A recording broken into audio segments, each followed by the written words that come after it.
Some sound is coming. Background, is it? Yeah, from your is another device or something is connected to Uh, YouTube. no. Okay, now it is gone. Now it's gone. Okay, okay. Okay. Um, no, no. Already some people are. Namaste, namassarvebhyaha. Uh, I hope. I think I will just wait for 1 or 2 minutes for people to join in. In the meantime, those who have joined in can just put Namo Namaha or Namaste or Namamsi in the chat box, so I'll know that people are joining in. And just wait for 1 minute. Yeah, yeah.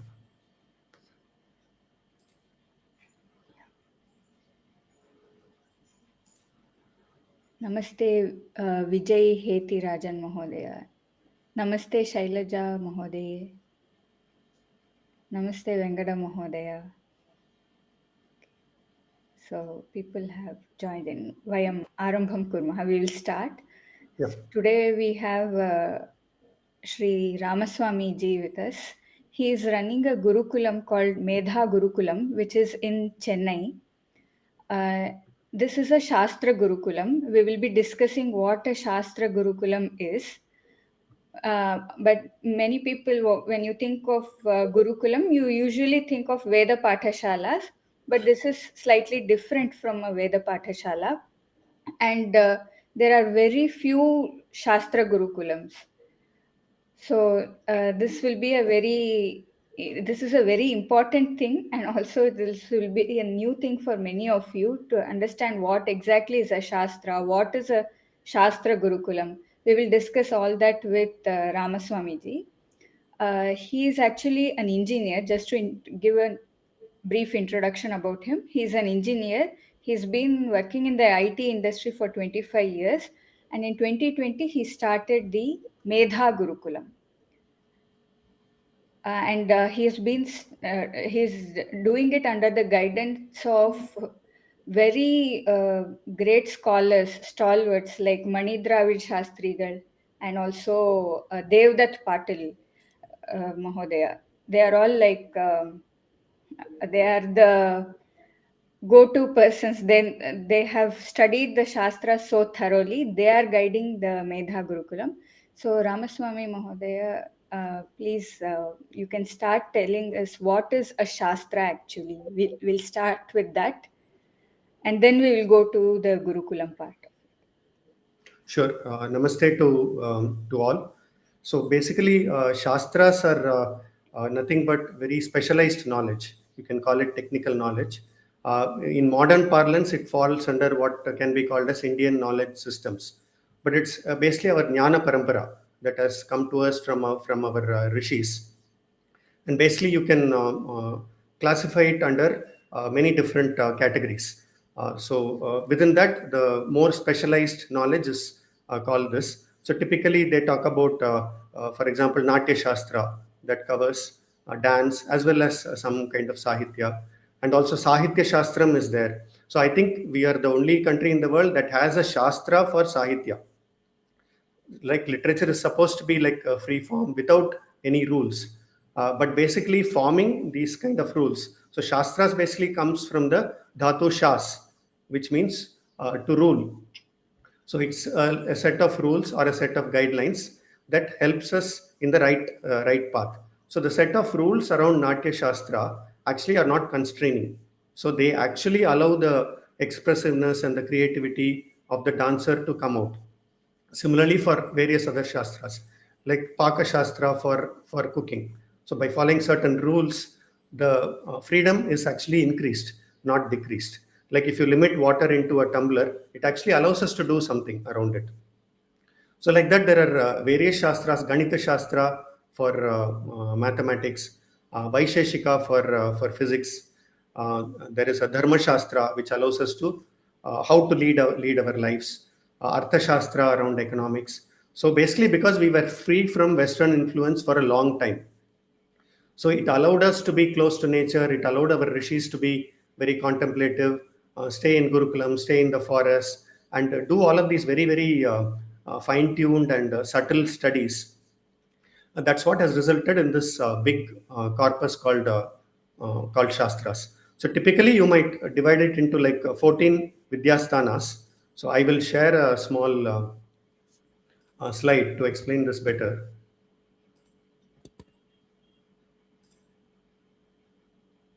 In the meantime, I will just tell my side of a little bit whatever you added, whatever you told, I'll just add.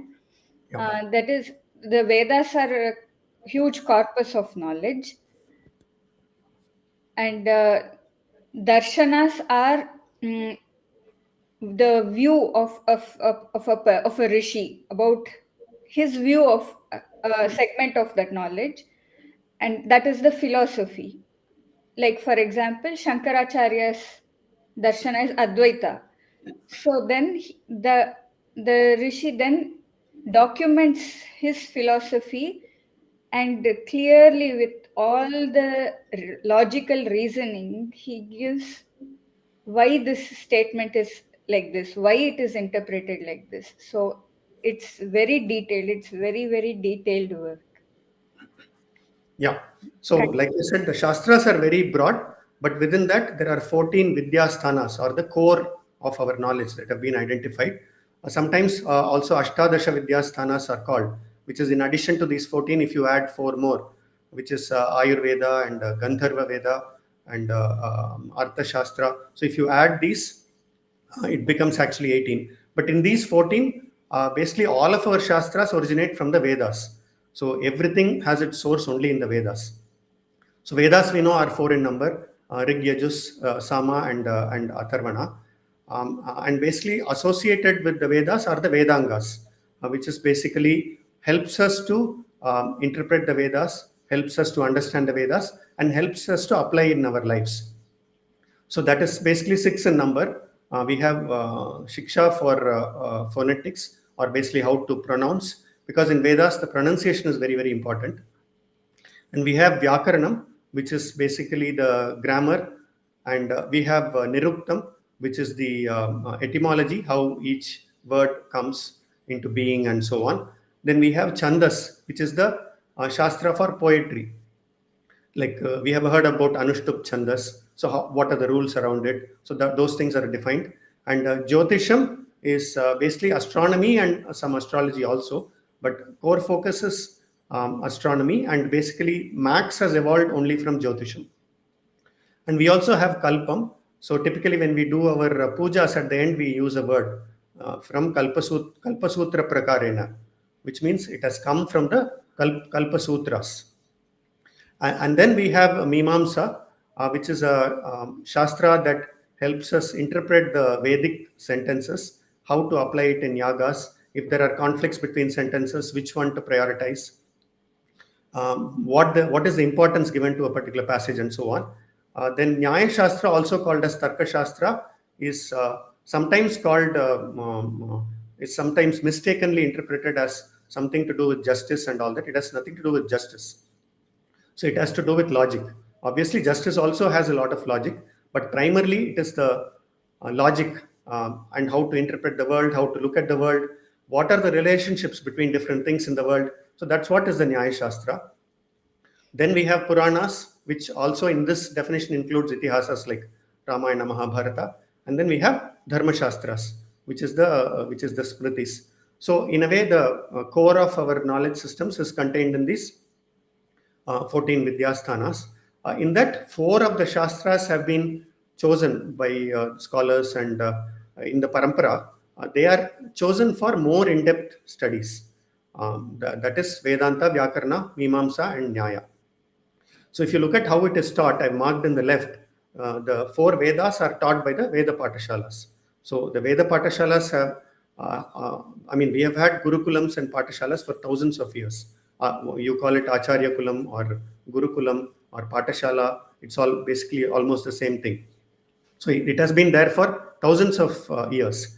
And these are taught by Veda Patashala. So there the student goes at a young age, and over a course of 7, 8, 10 years, they learn one Veda fully. That is their own Shaka. and then they can move on to other Vedas.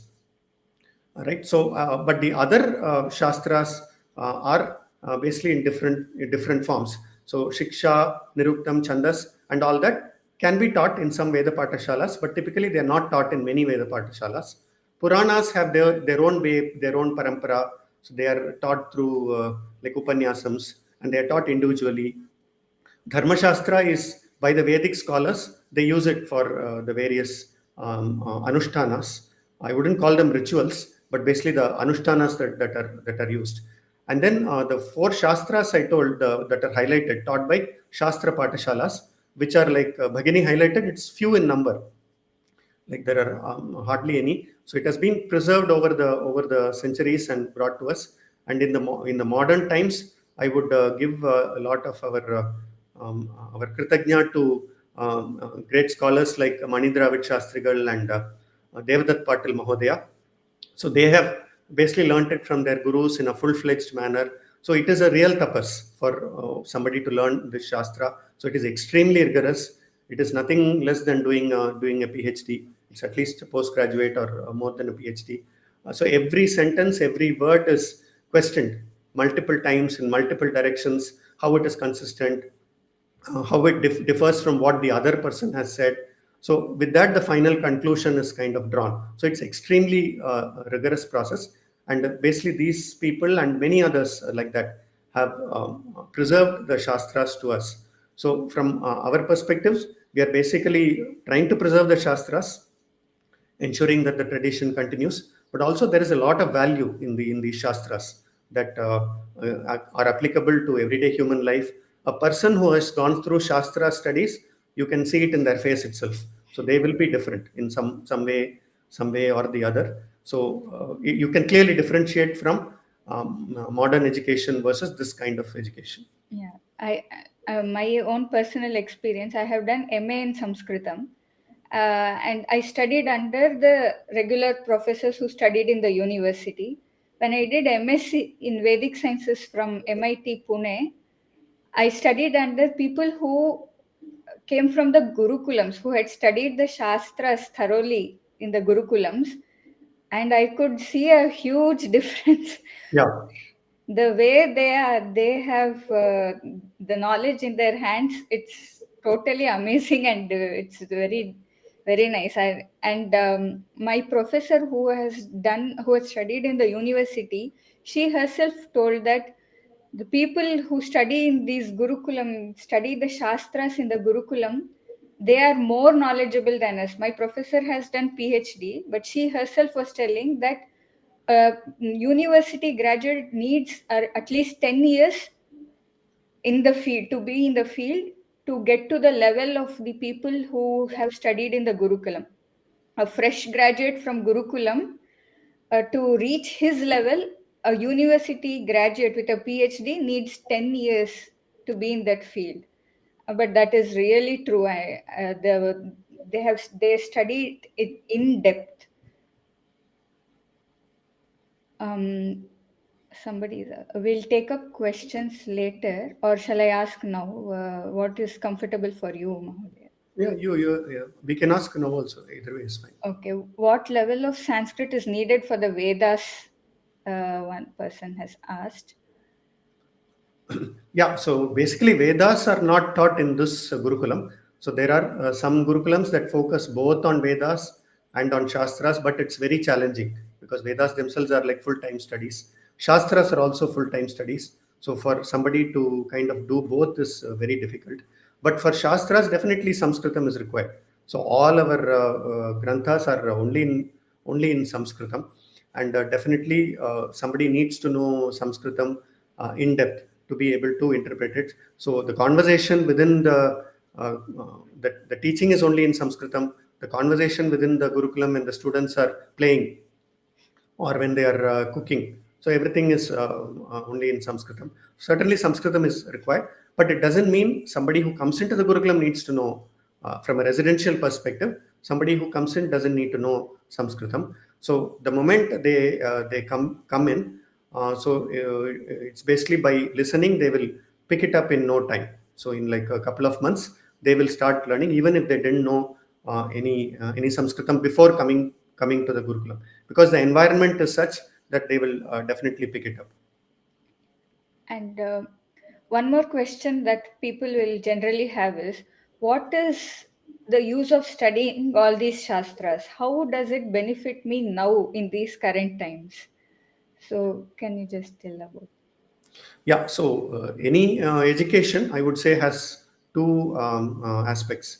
So one is the what is required to make a human being reach his like full potential. So in the Bharatiya Drishti, Just or the, excuse me, Mohammed. yeah, Just end the screen share so that you can see the. okay, yeah, I'm trying to do that. I couldn't Okay. find the way. Let me try one second. There will be a button below. You just click that again. It will go. Okay, Okay, I will try. Yeah, okay, yeah, I think it's gone yeah, now. yeah. Continue.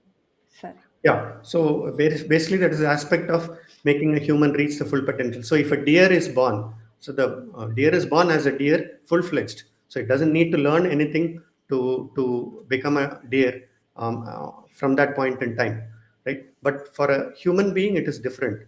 Uh, right. So the human being, when they are born, they need a lot of help. They are dependent on somebody else, and then they grow, and then they become like a full fledged human being. They start talking, they start walking. But the full potential of the human being is to attain moksha, right? Sa vidya ya vimuktaye. That is what is told in our education. That is only that is education which helps towards moksha. So that is one aspect of it. So that is what the shastras emphasize. So while I understand the modern world and the focus of it, a lot on the material aspect of things, but I think the cycle is turning now, right? People are realizing now that that alone is not sufficient. So that part, material aspect, is very important, no doubt, but that alone is not sufficient for fulfilling the human life. So basically this aspect is what the shastras focused, what we call as atma labham, right? Or the drive towards moksha, learning our values, living a life that's full of dharma. So that gives its own satisfaction, its own glow in life. Then the second aspect is, yes, if they study shastras, so will they be able to survive? So will they have like a good life? So if you ask me, definitely yes, in the current sense, because the environment is changing to be positive towards all this kind of education. In the sense, we have now a lot of focus around the Indian knowledge systems. The Indian knowledge systems are nothing but the modern term for our jnana parampara. So, and basically there is a focus from the government. There are a lot of private initiatives. There are a lot of schools that are opening around this, and there's also a new national education policy that came out 3 4 years ago. That means Sanskritam is made optional in all the schools. So which means there will be a like base of Sanskritam speaking people, and basically everybody who takes any degree in college has to have a basic exposure to Indian knowledge systems going forward. So in IIT Madras, there is a professor called Professor Aditya, who is basically leading an IKSL. So his full-time responsibility is to ensure that the Indian knowledge systems are spread, are taken in the proper way, and they are also responsible for a lot of research. And they are completely running short of scholars who have gone through a Gurukulam and who know this in depth. So the modern science part is there from the IITs, but somebody has to come from the traditional side, right? Who has a traditional interpretation of it. Both of them have to meet, and then we have to apply it to solve specific modern problems. So the focus of the Shastra Patashala is to have students who will have a Bharatiya Drishti, who can find Bharatiya solutions to our problems, not just copy of Western solutions, which you all know has not worked as well, right? So the Bharatiya solutions have to be found from these. So basically, there is a lot of scope because of the environment is changing. That is one aspect. Specifically, somebody who goes through this Patashala, they will learn one Shastra in 5 to 6 years. And we are also in parallel making them learn maths and English and the computer science to whoever is interested. and they will go through the National Open Schooling, NIOS, National Institute of Open Schooling, I think. So where they will write the 10th and 12th standard examinations. Either they will take the IKS subjects or they will take English, Maths, and some other subjects like this. And then these, once they pass 10th and 12th, that's a certificate for them to enter into any university. And there will be many courses that they will be open for. For example, they can take a BBA, they can do BCom, they can study BSc Vedic Sciences in MIT University. I know Amrita is opening up, and there are some universities that are more focused on Indian knowledge systems. Like we have Chinmaya Vishwavidyapit in Kerala, and we have Indus University in Ahmedabad. Chanakya University is there in Bangalore. So these institutions are springing up like one every 6 months. So I would say the environment is turning more positive, and these people either can stay in Shastra or they can move into one of these like regular streams. But they would have studied a Shastra, they would have the full analytical and communication capability, and they would have the attitude and approach to lead a very dharmic life. So also the Shastra, people who study Shastra, I have seen they are very open-minded also. They are open-minded to new ideas also. That is also there. That I have seen from my teachers in MIT, they were like that. And the application of Shastras in the current times, their MIT scholars are working towards that. There is a lot of scope actually. For example, the psychology, Vedic psychology, they are developing that. It is based on the Advaita Vedanta Shastra. So they're developing models like that. And also there is Mimamsa is one Shastra, which is a science of interpretation, what Mahodaya said, how to interpret the Vedas. Basically, it was for Vedas, but it can be used in various other fields. Like there is a just Supreme Court Justice Markandeya Khadju. He is known for his judgments. They are always they can never be contradicted. So his judgments are of high quality because he applies the principles of Mimamsa. He has studied the principles of Mimamsa. And I also saw in one of the videos Subramanian Swami, who is a Yeah, politician, he has told that all lawyers, those who are in the field of law, they must study Mimamsa. yeah, yeah. So like that, these shastras have a lot of application in the current times. Only thing, we need to start studying the shastras and we have to start applying them. So that is the thing, that is the need of the hour now. Yeah, just to add one thing to what you said. So basically, in the court system, everything is free form now, right? So the Mm. advocates can argue in any which way that they want, and the judge can interpret it in any which way. Of course, the laws are there, but basically, the entire process is very free form. That's what the justice you quoted said, Justice Markandeya Kadju. And basically, that is not a good method. So that's not the Shastric method at all. So Mm. there is a process. What should be stated first? What should be stated many times? What should be stated at the end? What should be de-emphasized? And all of these things, there is a process around it, and there is a rigor around it. And basically, there is a need to bring that kind of rigor into the court system as well. That's what the many of the judges who've gone through this have said. Yeah.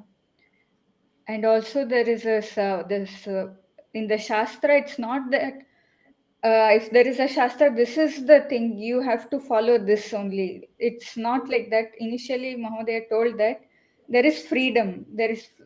So we can see that in the case of Shankaracharya himself, Mandana Mishra he was a Purva Mimamsaka, but there is this Vada Parampara, there is this argument, scope for argument. It's not argument, but people tell their ideas, the other listens, and he puts across his ideas, and there is openness to accept the other person's ideas. So in the end, Mandana Mishra, he accepted that Shankaracharya's his points, his logic is correct, and he went into following Shankaracharya's path. So that kind of openness, that kind of freedom is there. Yeah, that's one of the reasons why the Shastras stay ever relevant. So, Hmm. why we call it eternal, which means it's always there, but it is not never changing. So, basically, the basic rules are always there, but it does undergo some change depending on the times. For example, Dharma Shastra, how was it interpreted? For example, during COVID times, so how do you do a Shraddham? So you cannot completely ignore the shastras and do whichever way you want. But at the same time, there is a reality that you have to deal with. So you can still follow shastras. You can deal with the reality of the situation. So we can approach the people who are learned in that aspect and basically figure out what needs to be interpreted and what needs to be done at that point in time. So basically, the shastras are ever evolving. That's why they stay ever fresh and ever new. Yes. And like my next question was, how is somebody also asked what the future of the kid who joins the Gurukulam. So you already told that they will be studying math and English along with the Shastra, and they will do NIOS. Yeah, And after that, you have told that they can go into mainstream, uh, yeah, like BSc, that yeah, kind of course, yeah. or they can go into fully Shastric study. Yes. And job opportunities for them will many are opening up, like in the IKS cells and all those opportunities. Yeah, That will be the yeah. But basically, if you look at the state of the Shastra studies at this point in time, so there is a lot of demand, but the number of Shastras available are very less. Right? In Nyaya Shastra, you can hardly call 50 or so. That's the number that is there. In Vyakarana Shastra, maybe around 100 or so. People who have studied Advaita Vedanta fully, again, like 50 or something. Therefore, while there are a lot of applications, lot of things to be done on that area, the core focus that our gurus have told right now should be to make that number of 50 as 500 and 5,000. So that's what should be our immediate focus. So when there is a mass of people, then many things can be done, right? Including research and applications, and they can go into mainstream and do like many things, like you told about Vedic psychology. So there are many such areas in sociology, in economics. mm, So there are many places in NLP also. Sanskritam is an ideal language for natural language processing. But somebody who knows Vyakarna should get into that. So all of those are possible. But right now, since given the uh, current state, our focus should be more on increasing the number of people who truly understand this well. So there is a lot of scope for people who come out of this. yes, definitely there is a lot of scope in MIT. They were because they have studied only in the Gurukulam. They know the Shastras well, but the modern science they haven't studied much. So they are trying to join hands with people who know the Yeah, modern science. yeah, But in Medha Gurukulam, the kid will also be studying the regular school, and there is an opportunity to go to the mainstream science like that. So they will have the Shastric knowledge also and the modern education also. So that will actually help them a lot in their career, whatever career they choose. That is what I feel. yeah. Maybe to help people understand how the Gurukulam actually functions. Maybe I'll share a short video Yes. so that they can understand how things work inside. Yeah.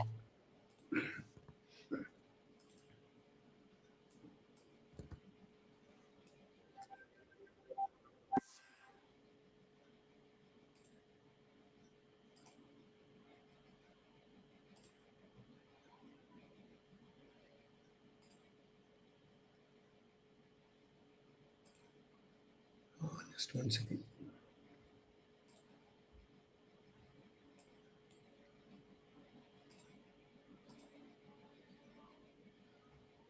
There are some questions. We'll take it up in the end.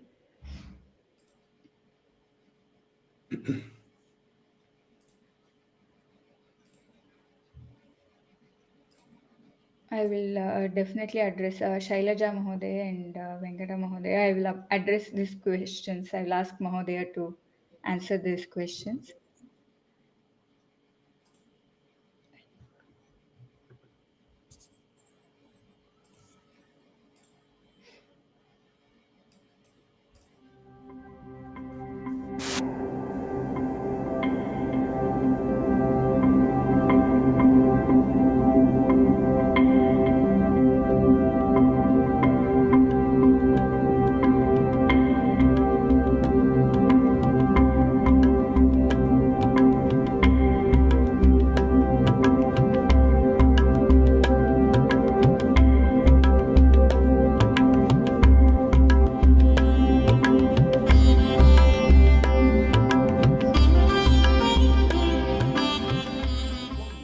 संबंधेन तत्र विशेषणं न भवति, समवायेनैव कालिकादिसम्बन्धेन विशेषणं न भवति।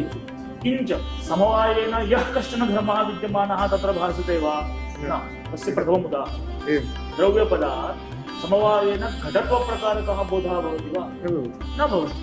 अतः धर्मोऽपि निश्चितः अस्ति, तस्य सम्बन्धोऽपि निश्चितः अस्ति। अयं यः नियमः, सः नियमः कथम् अस्माभिः वदति? आकाशगत एकत्वादिश्रुतिव्याप्तिः। यतः आदिपदेन आकाशगत परिमाणं, तदनन्तरं आकाशे ये नित्यगुणाः सन्ति तेषु सर्वेषु नित्यगुणेषु अतिव्याप्तिः। अत्र यथा आकाशे एकत्वम्, अत्र आकाशः नित्यः इति कारणात् तदेकत्वमपि नित्यं, तच्च समवेतमस्ति, आकाशसमवेतं, तस्मात् अतिव्याप्तिः। तस्मात् नित्यत्वे सति अनेकसमवेतत्वम् इति वक्तव्यं। गुणाश्च अनेकसमवेताः न भवन्ति, तस्मात् अत्र द्रव्यभेदः न लभ्यते, गुणभेदः लभ्यते, कर्मभेदः लभ्यते। द्रव्यातिरिक्तानां सर्वेषां पदार्थानां भेदः द्रव्ये लभ्यते, किन्तु द्रव्यभेदः न लभ्यते। तस्मात् भेदपूटावच्छिन्नप्रतियोगिताकभेदवत्वं द्रव्ये नास्ति। कुतः? द्रव्यभेद गुणभेदादि सप्तभेदाः ये सन्ति, तत्कभेदः?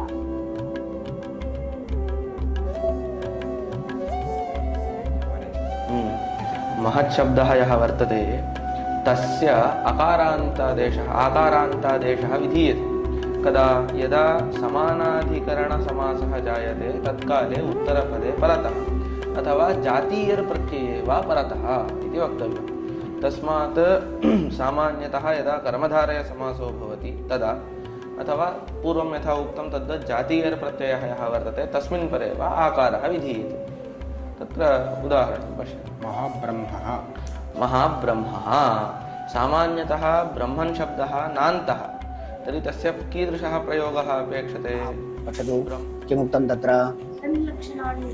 तल्लक्षणानि तु, तस्य लक्षणम् उच्यते। इदानीं किमुच्यते तस्य लक्षणं? पठतु, प्रथमा पङ्क्तिः का अस्ति? पूर्वपदार्थप्रधानः अव्ययीभावः। यस्मिन् समासे पूर्वपदस्य, समासे पदद्वयं भवेत्, अधिकं वा पदं भवेत्, तत्र यत् पूर्वं पदं भवति तस्य यत्र प्रामुख्यं भवति, प्रधानता भवति, तद्भवति कः समासः? पूर्वपदार्थ अव्ययीभावः। एवं सः समासः पूर्वपदार्थप्रधानः अव्ययीभावसमासः। So this says that Arun's father's age is he was 5 times that of Arun. So what we will do is 4x minus 2. This is his father's age 2 years ago. This is 5 times Arun's age 2 years ago. Okay. So this is the equation that we are forming with the variable x.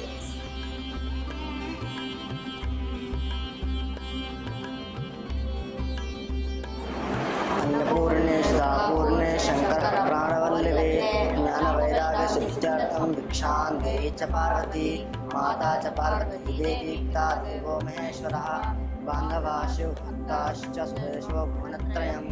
Annapurna माता की।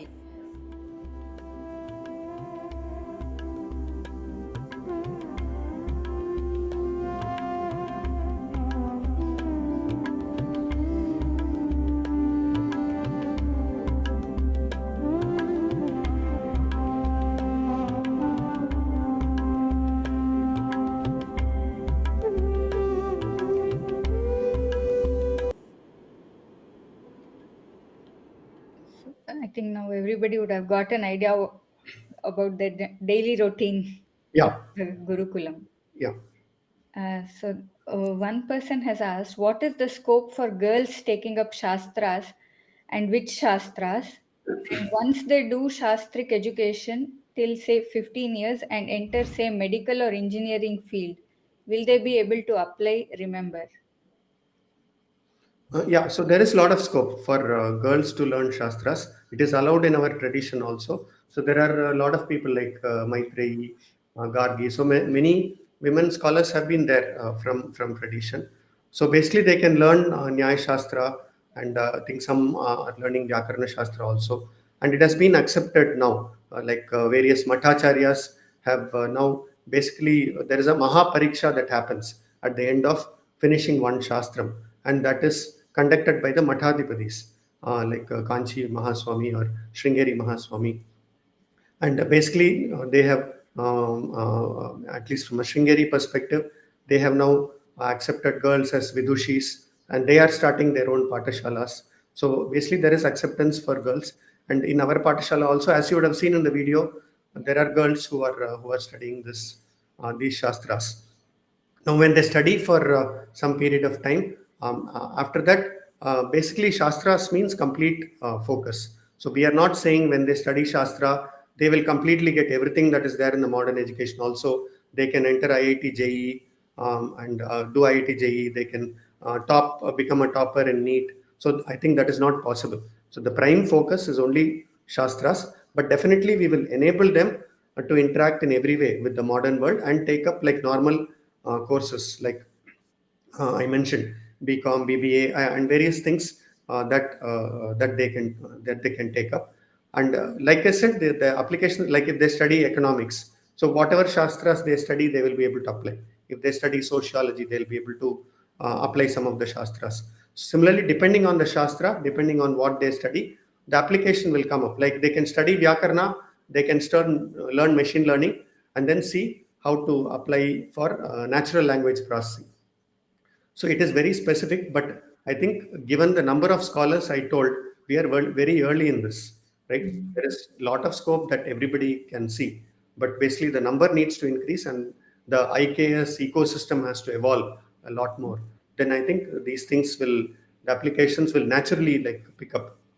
So they are saying they cannot go into IIT JEE because studying Shastra itself takes a lot of time. Yeah. So, and that also IIT JEE also requires rigorous studies. So both together it will be difficult for them.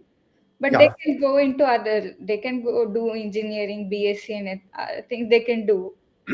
Yeah, there are a lot of liberal universities now opening up.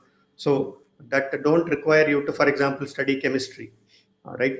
Because that has no relevance to space. So there are various options opening up right now. So with maths and English and computer science, there are many options open for them. Those options, they will be able to take it up. And one more question. What is the typical age for a kid to join the Gurukulam? And how long will the kid learn the Shastras? And will the modern education run parallel to? Yeah, so there are two aspects. One is the residential, the other one is the online.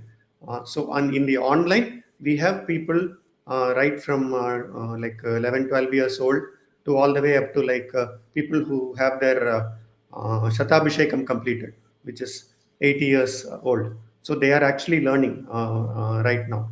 So because they say whatever Shastras you learn in this Janma, even if you start very late, it carries over to the next Janma, and then they will start from where they left. That is not true for secular subjects, right? This is from our Shastras only I'm telling. So for secular subjects, that education may not carry forward. Just like our Punya and Papa carries forward, these kind of educations will also like carry forward. So online, we have people who have even completed PhDs and who have studied a lot of things. They are joining because there is a lot of interest in them to learn. They feel they've missed out at a young age, and after some point they start realizing, and then they are joining our online Gurukulam. The only requirement there is they should know fluent Sanskritam because everything is in Sanskritam. And unlike residential, where they can join without Sanskritam and we will teach them, in online that's not possible because that itself is a big process. And that's where a lot of other institutions they do their thing, right? Like Sanskrit Bharati, Vidya, and even you are doing to a large extent, Bhagini. So I think those things are helping. Then on the residential side, we are typically recommending from 12 to 16 years. Boys can join, and girls currently we don't have residential accommodation, but we are open to them if they can stay nearby. And we are also working on building a larger curriculum, a larger campus that will accommodate both boys and girls. And there's no requirement for them to know Sanskritam before they join. Just they need interest, and they need dedication towards this, because definitely it's very rigorous studies, and we don't want them to start somewhere and then kind of not finish it fully. So if that attitude is there, then definitely I think they can join. At what age? What is the minimum age? 12 to 16. Okay. We are suggesting 12. In Veda Patashalas, they will accept from 7 years onwards, 8 years onwards, because for Shastras, you need some analytical ability to be developed. That's one reason. Second is they need to have seen the world.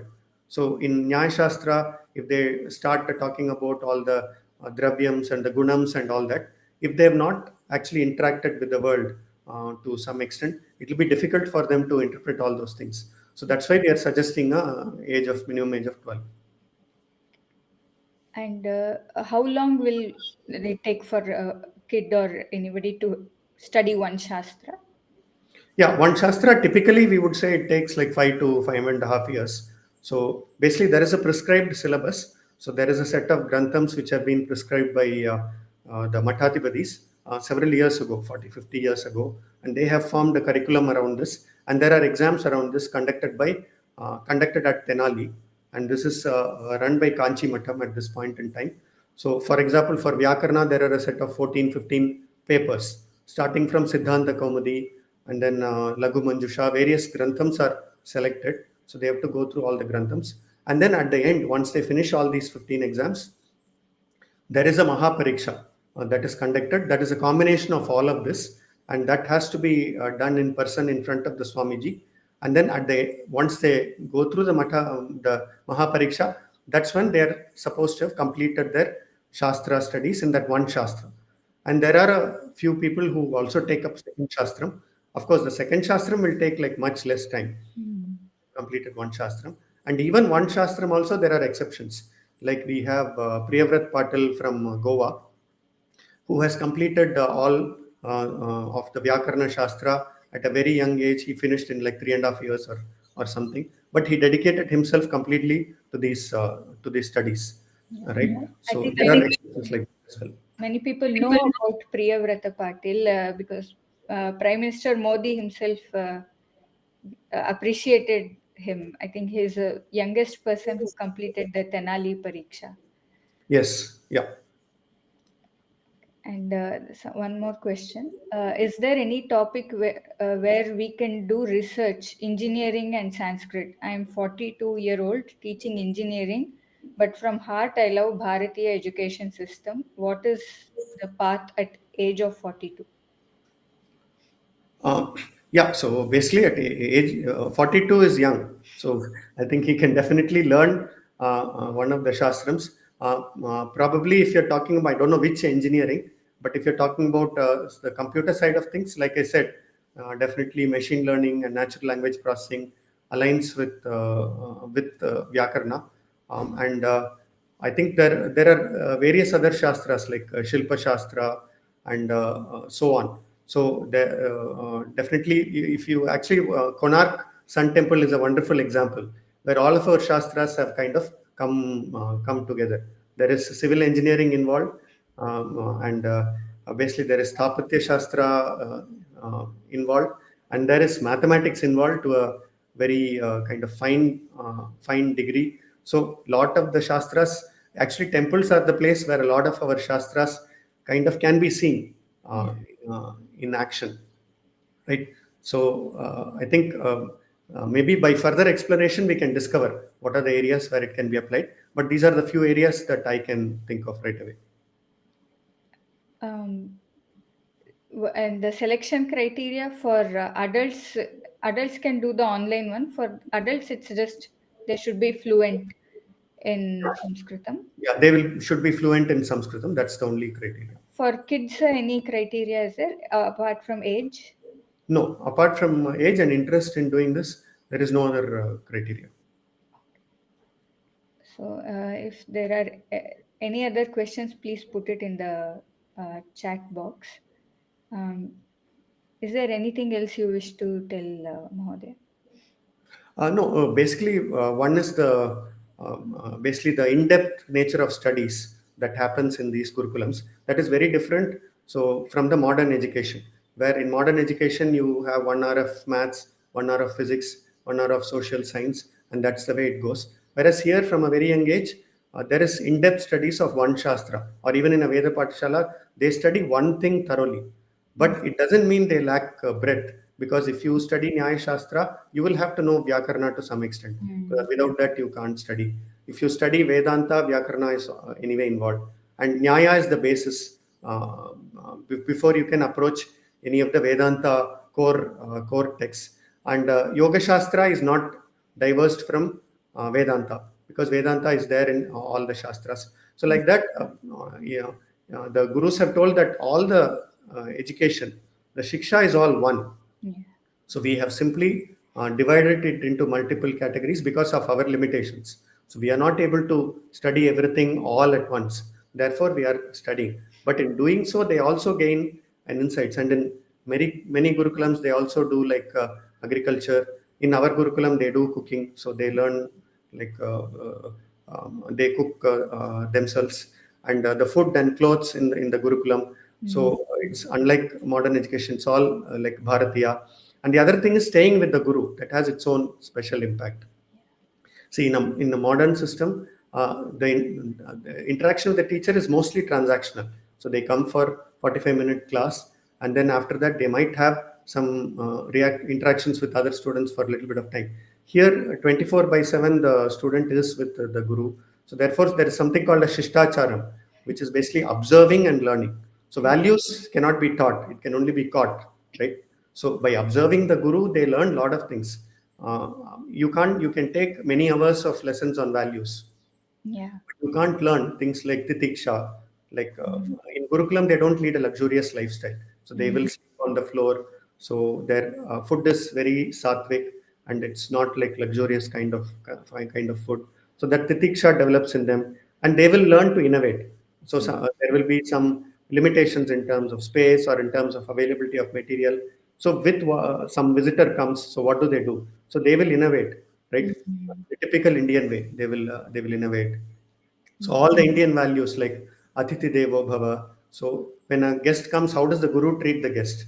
Like we do a Pada Puja. Yesterday, one Swamiji visited us. Kudali Swamiji visited us, and basically we did a Pada Puja with Purna Kumbham. We welcomed him. So all of these things only by observation they can learn. Unfortunately, in the current system, the samskara has to be passed from the mata and the pita, right? And secondly, the jnana samskara or the parampara has to be passed from the guru. So unfortunately, we have kind of lost both of these in the modern world. So with this kind of system, and there's nothing new we are inventing here. So it's what has been existing. The only thing we are filling is making it relevant to the modern times and not allowing any gap to develop. So all these values are very and Guru Bhakti they develop. So all these values they will develop. And the other thing about Shastra is a lot of it is conveyed with rasa. It is not dry. If you compare, for example, how mathematics is taught, so it is some concepts are given and some problems are given. So whereas if you look at Leelavati, for example, it is conveyed with rasa, like it's all poetry, and he talks. The father is teaching this to his daughter, and he says, "Oh, lotus-eyed one," and so on, right? So there is they learn it with joy, right? It's not something imposed on them. That is our like Gurukula system, which helps them create like a lead like a dharma centered life. And there are a few other things on Shastras, like how they learn. So like there is classes only for like 1 hour, 1.5 hours every day. After that, the student has to study by themselves. So they develop that independent habit. They have to discuss with other students, Chintanam, because only one-fourth they will learn from the Guru, right? There is a shloka as well. So one-fourth they will learn from their classmates. One-fourth they will learn by Swadhyayanam, and one-fourth in course of time. Yes. Right? Whereas in modern system, everything, the setup itself is like that. There is a blackboard, there is a teacher, and there are a set of students. So it's only one way. There is no, the structure itself is not set up for learning from other students. Yes. Right? That So Chintanam is actually missing in the current normal education system. yeah. Our own thinking ability, it's not put to use. Yeah. So all of this, I would say the content of what is taught, as well as the pedagogy or the methodology of how it is taught, it is all very different and it has a huge impact. So you will have students who have a Bharatiya view of life, who will be able to find Bharatiya solutions to things, who have boundless love for Sanskritam, and who will be able to lead like a dharma-centered life. Yes. So those are some of the special aspects I wanted to highlight in this system. Some more questions are there, but before that, can you just tell the difference between a Veda Gurukulam and Shastra Gurukulam, the various types of Gurukulams that are currently there? Yeah, broadly you can divide the types of Gurukulams into four, and these have existed for thousands of years. In fact, there is a wonderful book called The Beautiful Tree, written by Dharmapal, and basically he has recorded what was the education system in 1805. This was before the Macaulay system of education got introduced around 200 years ago. And there were 5 lakh Gurukulams in India. There were 4 lakh villages. So you can see the extent to which the Gurukulams were there, and everybody was taught. There was no separation of females were not taught, or any varna or jati. So nothing like that. Everybody was taught, and secular subjects were taught, maths and science and astronomy, and not only Vedic education was taught. So that was our education system, and we had 100% literacy. This is all documented data in 1805. And do you know the percentage of literacy we had in 1947? So it is 18%, right? So from 100% literate, we went to 18% literate in 1947. I think after that we have started improving a little bit. So that's the legacy that that we have to uh, overcome. So the types of Patishalas, Veda Patishalas are there, which basically teach Vedams. And because of the nature of Vedams, it's basically the sounds. So there are definitely some eligibility restrictions in who can learn, because only who can carry that and who has the samskara, who has done the Upanayana samskara and all can learn the Vedams. And basically in Veda Patishalas, some Vedangas are sometimes taught. Sanskritam is also like sometimes taught, but not in all Veda Patishalas. And the way of study is basically Kantastikaranam of the Vedas, because the sound itself is the education there. So they learn that. And then some advanced students may go on to study Sanskritam, and then they can study like Bhashyam, which is the commentary on the Vedams and so on. That's the first category. Second category is what can be called Shastra or Kala Patashalas. So basically the kind we are talking about here, as well as various kalas, like for Nritya, for maybe like Kathakali, various types of arts, for drawing, or for Kalaripayattu, or for Dhanur Vidya. So even today there are Dhanur Vidya Patashalas existing near Kashi. So a lot of these kalas, there are 64 kalas that are there. So all of these kalas, that can be like the second category. And then the third category is Sanskritam focused Patishalas or Gurukulam, where the primary focus is to learn Sanskritam and Sahitya related to Sanskritam, and to some extent they will also touch upon the Shastras. But it is not fully focused on Shastras. And there are many such still existing in Uttarakhand, in like Madhya Pradesh, Rajasthan. In fact, the board also is there that supports these kind of things. Then I would say the fourth type of Patishalas are kind of the hybrid Patishalas that are coming up more in the recent times, where there is a focus of modern education, but with core Bharatiya system of education. Like we have schools like Vidya Kshetra, we have Rishi Vatika, we have Dharma Gurukulam, we have Agastya Gurukulam, and so on. There are many that are coming up now, which provide an option for parents who are not happy with the current education system, but are not willing to full-fledged put people into a Veda Pathshala or a Shastra Pathshala. So for them, I think these options exist now. Okay. Thank you so much for this detailed explanation about the Gurukulams. So one person is asking, for working online students, how much minimum time should be dedicated for Shastra learning? Yeah, that depends totally on the student. But what we would recommend is the class is for 1 hour every day, and basically they would need 1 to 2 hours of self study and for chintanam with the other students, like every day. We tried various other options like 2 years ago. We tried some part time courses and all that. So unfortunately, those didn't work out for shastrams because it does require daily touch. It requires somebody to be doing chintanam with other students. Unless that time is available, basically it becomes very challenging for them to keep on progressing in the Shastra. And another question, I have basic understanding of Jyotisha. Is Jyotisha Shastra taught online? No, not from this Gurukulam.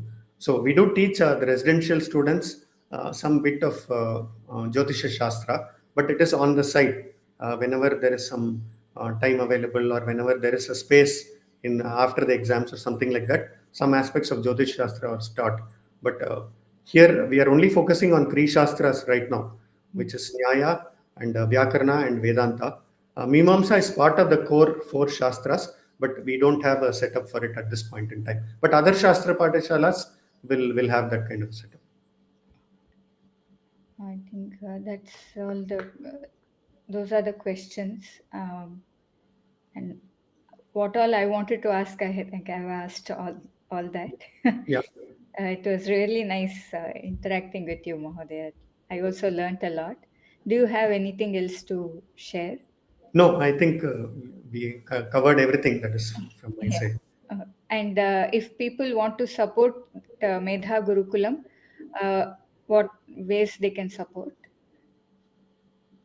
Yeah, so they can, I think the biggest way they can support is if they can motivate parents to send students for this kind of study, right? To convey all of this, the rich treasure that we have, and if they can motivate other students to send them for residential studies, I think then we will be able to increase this number 50 to 500 and 5,000.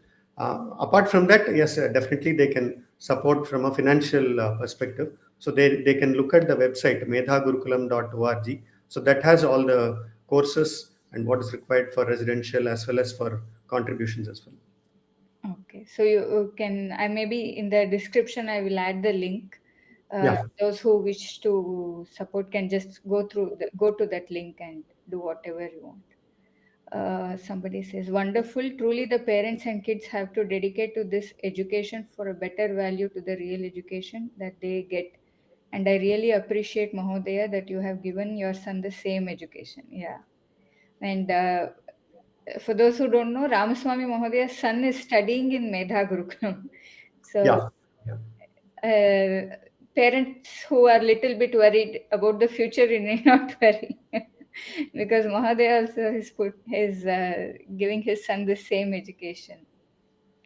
Shankar was actually my student long back. He learned Sanskritam, and now it's like I should learn from him. He's in that level. It's a No, no, happy no. The moment first teacher always remains special, and it's a things happy never moment be for the replaced. teacher to see the students' growth like that. Yeah. So he's studying the Shastras in depth, and it's very happy to see this. Yeah. So I think that's it. We can end the podcast now. Thank you so much for coming and sharing everything. Dhanyavadaha, Mahodaya. Thank you so much. Yeah. And Thank you. thanks to all the viewers who joined and who participated so enthusiastically. Thank you so much. Thank you.